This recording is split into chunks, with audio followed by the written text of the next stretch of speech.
This is QTV Nightly News coming to you live from our studios on Kariba Avenue, and I am Jenna Basonko.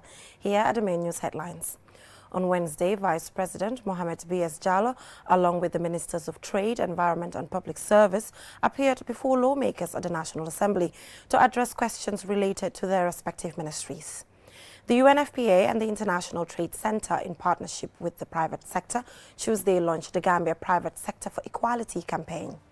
The National Human Rights Commission held a one-day advocacy meeting to promote the ratification of the optional protocol to the Convention Against Torture and the establishment of the National Preventive Mechanism. On Tuesday, the National Environment Agency held a press briefing to address the current enforcement measures concerning the usage, production and sale of plastic bags in the Gambia. Those were the main headlines, and now the news in detail. Do stay with us.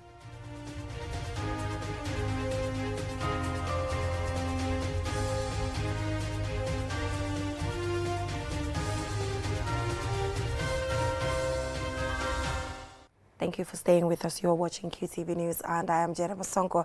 Now, on Wednesday, the Vice President Mohamed B.S. Jallow, along with the Ministers of Trade, Environment and Public Service, appeared before lawmakers at the National Assembly to address important questions related to their respective ministries. Usman Jata filed in this report.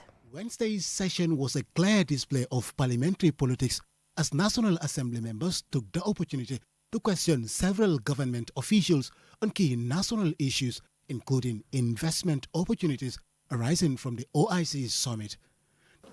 Conferences are held, one, to promote the country and also to encourage investment. We don't hold conferences for development. Of course, you take the opportunity to develop your infrastructure, which is what we did with the OIC. When the conference was held, at least I think half of the delegates that came, that was their first time coming to the Gambia. The session witnessed several heated exchanges as NAMs demanded answers on the government's direction and accountability. The NAM for Latrikunda Sabiji asked VP Jallow to clarify whether the president had outlined measures to reduce the cost of governance. At the moment, the president has not considered the downsizing of ministries and the reduction of presidential advisors. Next to face Parliament was Babakar Ojuf, the Minister of Trade, Employment and Regional Integration, who was asked by the NAM for Serekunda West, Madi MK to clarify the number of Gambians recruited through the Saudi Arabia and Spain recruitment programs. That is the Spanish agreement and the Saudi Arabia agreement. The implementation of the agreement with the United Arab Emirates is yet to start. Mr. Speaker, as we speak, 30 domestic workers have been recruited and issued visas under the agreement for domestic workers to the Saudi Arabia labor market. Regarding Spain, I would like to inform this Assembly that the recruitment process has started with the call for submission of applications. Babakar Boy, the Minister responsible for public service, administrative reform and policy coordination, was asked by the NAM for Latrikunda Sabiji about whether civil servants should be allowed to engage in open politics.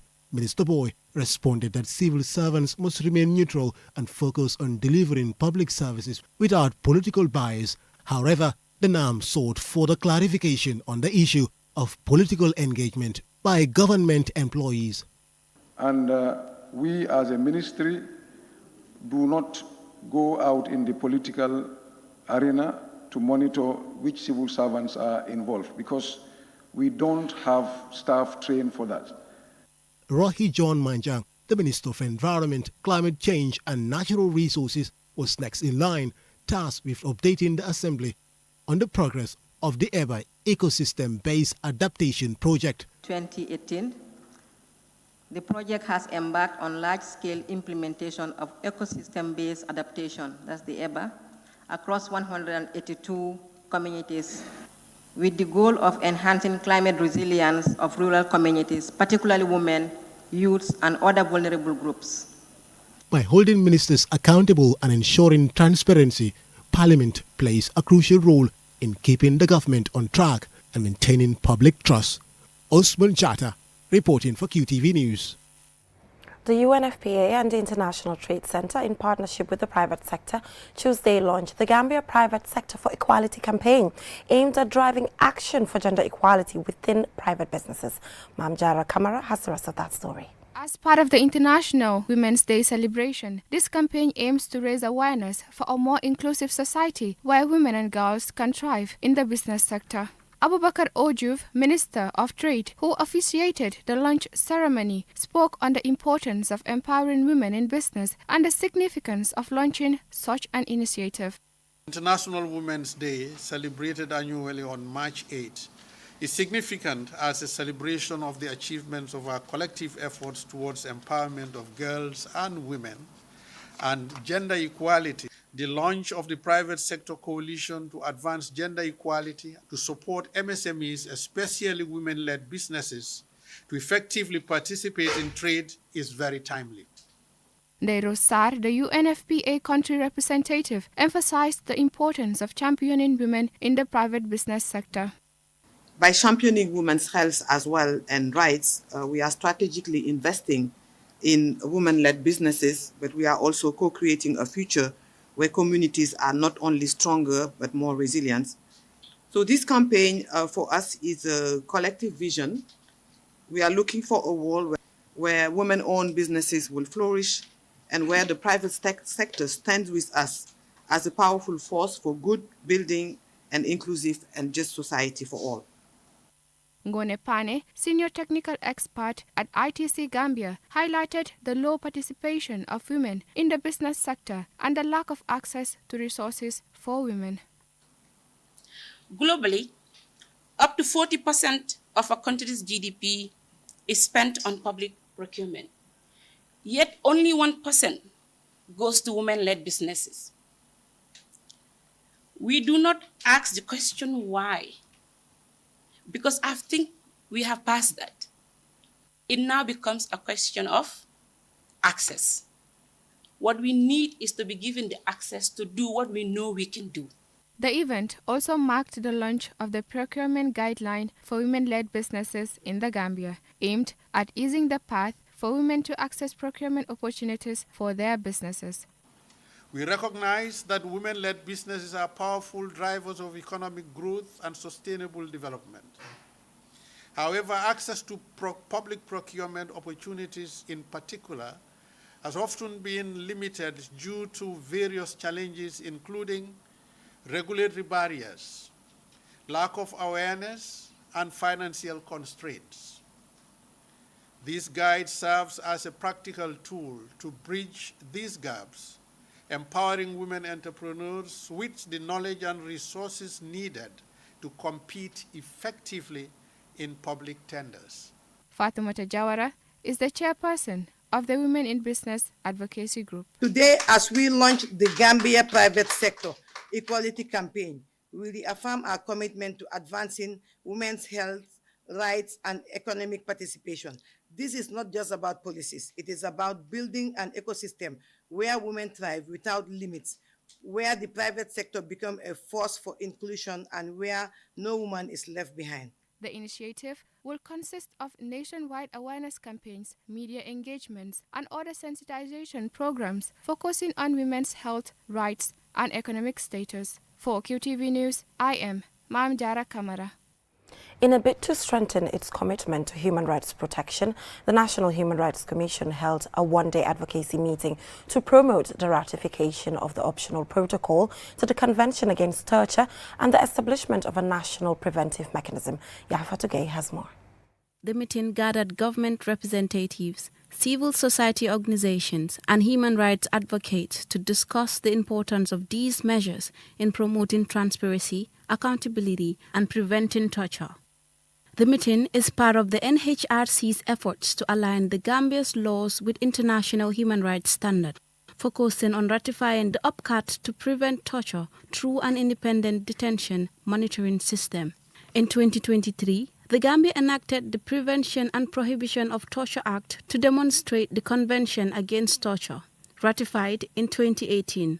However, the country has yet to sign or ratify the operational protocol to the Convention Against Torture, OPCAT. Njundu Drame, Commissioner of the NHRC, outlined the key objectives and details of the process. This instrument creates the operational mechanism, so to speak, for the Convention against Torture. It doesn't give any specific rights to people. It basically creates two important mechanisms, which we would discuss here. The Subcommittee on Prevention of Torture, which should be at the international level, and what is called the NPM, the National Preventive Mechanisms, that countries that are member states to OPCAT are supposed to establish in their various countries.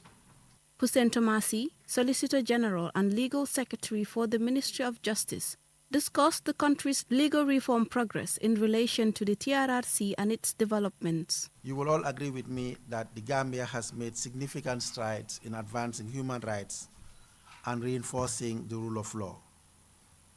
The government remains steadfast in its commitment to ensuring that torture and other forms of cruel, inhuman, or degrading treatment have no place in our society.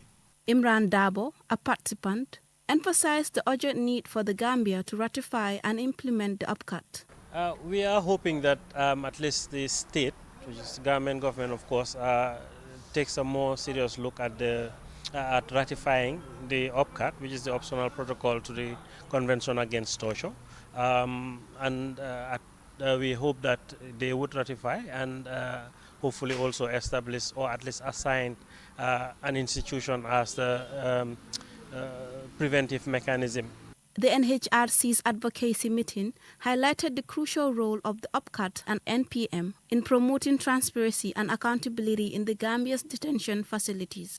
Ratifying the UPCAT and establishing the NPM will showcase the Gambia's commitment to eradicating torture and align it with global human rights standards. Reporting for QTV News, this is Yafatu Gay. From that story by Yafatu Gay on the UPCAT, we will now go for a short commercial break. And when we come back, we have local and international news stories. Do stay with us. fii mooy fan fii mooy Inessa di place bi nga xam ne moom la ñëpp taam place bi bépp xeetu ataaya bu baax rek bu dugg see ci dëkk bi xamal li fii rek la am bara warga bi neex na lool saf na ba pare tamit nag am gu bu neex boo ko naanee rek da ngay kontaan ci saasi añ ba suur ba gëreesal li nga lekk jëndal baara ataaya bi ndax moom la ñëpp taam gis nga sama client bi ataaya bu neex bu ne moom laa koy njëkk a jox ndax moom kat ataaya bu neex rek lay wër baara warga bi mooy warga bi gën te moo gën a saf kon nag ràññee leen ko bu baax kon daw leen gaaw ca Banjul foofu ca Inessa di place bi nga xam ni foofu rek nga ko mën a amee wholesale wala retail mu ngi foofu ci boori court house bi foofu ca Banjul wala nga daw ci bépp marché bépp supermarket bépp boutique fépp foo dugg rek di nga mën a am baara warga bii nga xam ne moom la ñëpp di wër tey baara warga moo dàq ci warga yi man maa ngi ci moom ndax su ma maree ataaya moom rek lay naan. The future is now. With QCell's 5G network, experience speeds like never before with our new 5G Rocket Fixed Internet plan. Get speeds from 10 Mbps to 100 Mbps. Your 5G-enabled device. Walk into QCell headquarters to get one of our 5G routers and experience the true feeling of 5G. Only with QCell. QCell brings you the future. Tech, innovation, incredible speed. The future is now. For more information, call our customer care on 111. QCell, Sunyabus. We innovate, others follow. Terms and conditions apply.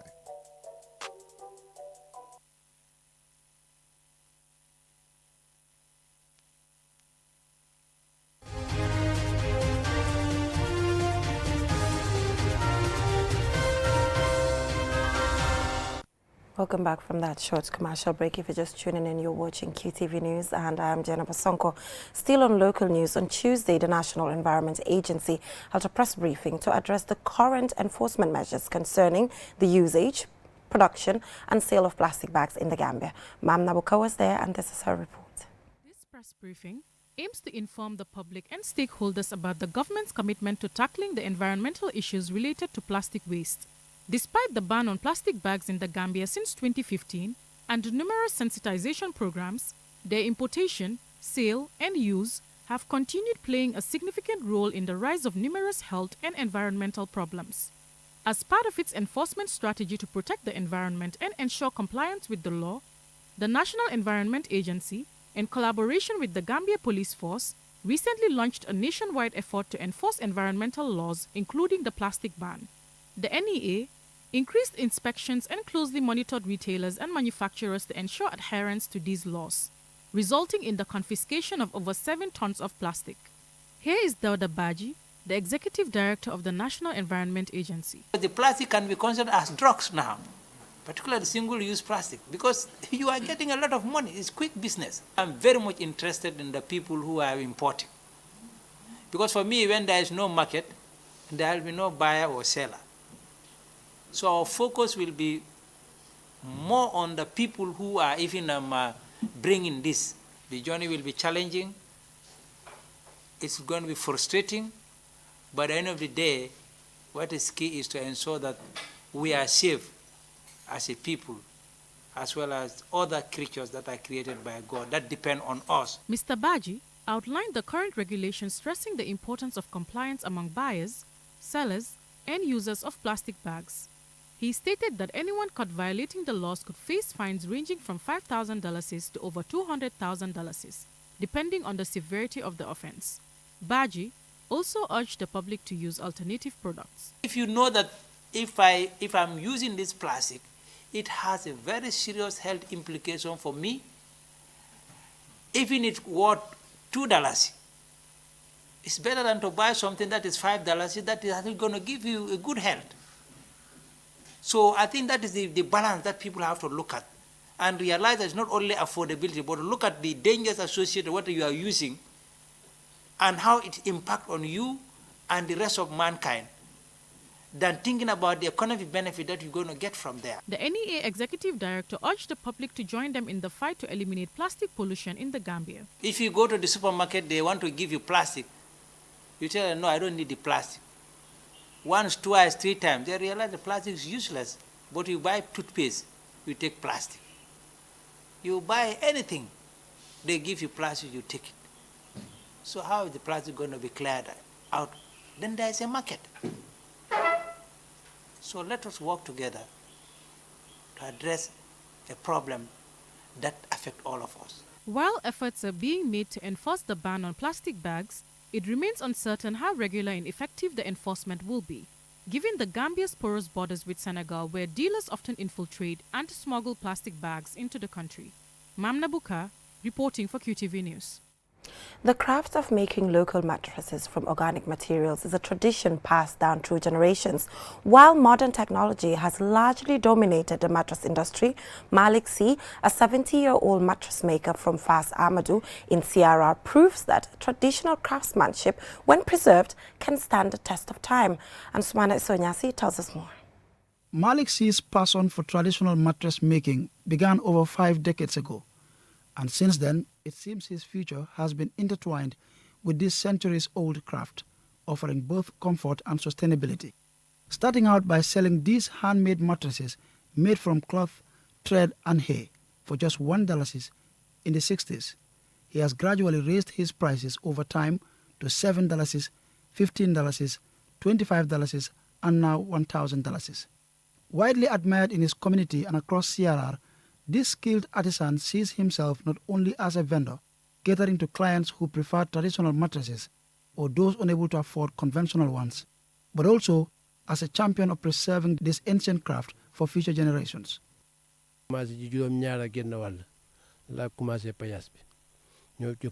How much I spent on the materials I used determines the price.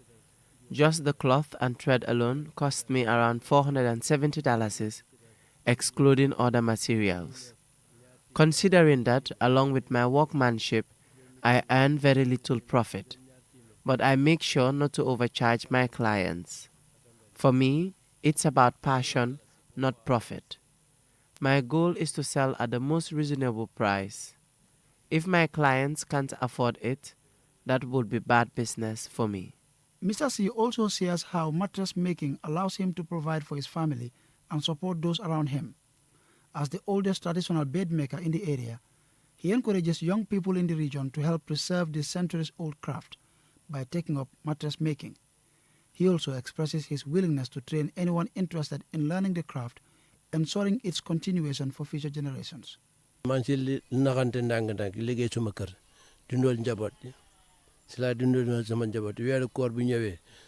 buy more materials to sustain my business and take care of my family with the little profit I make.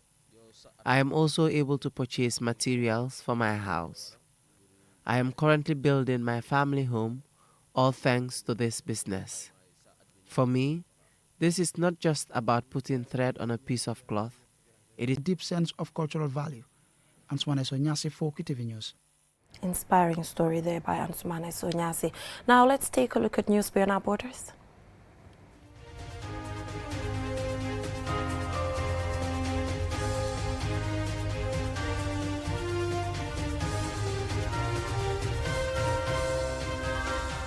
Now, according to the IQ Air Wall Air Quality Report, which analyzed data from 138 countries, only 7 countries have met the World Health Organization's international criteria for clean air.